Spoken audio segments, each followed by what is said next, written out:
In question 5, it says in a certain chemical process, a substance A reacts with and reduces a substance B.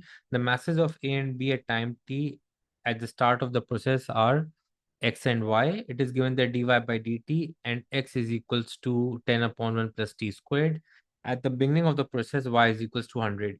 We have to form a differential equation in y and t and solve this differential equation. Now, as we need a differential equation in y and t, so in the first step, what we'll do is in place of x, so dy by dt will be is equals to minus 0.2. In place of x, we'll write 10 upon 1 plus t. So this will be whole squared and multiplied by y. Now, we'll bring y on one side and dt on the other side. So we can write this as dy upon y is equals to, so 10 into 0 minus 0.2, that becomes minus 2 upon 1 plus t whole squared, and dt will come on this side.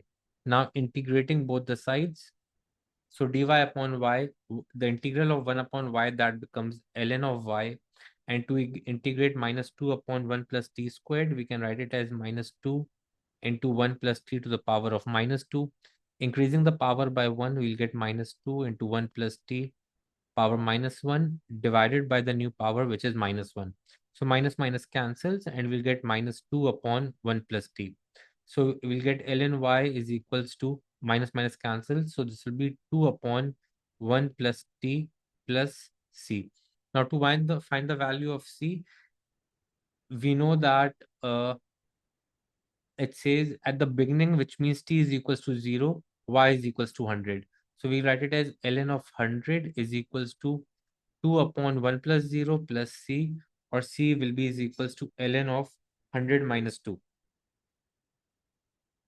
And then finally, we can write our final equation as ln of y is equals to 2 upon 1 plus t plus ln of 100 minus 2.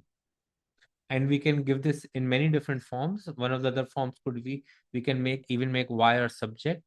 It did not ask us to give our equation in terms of y, but if we give our equation in terms of y, that will be equals to, so y will be equals to e to the power of, we'll write this whole thing, that is 2 upon 1 plus t plus ln of 100 minus 2, and we can simplify it even further, but even this will give us full marks.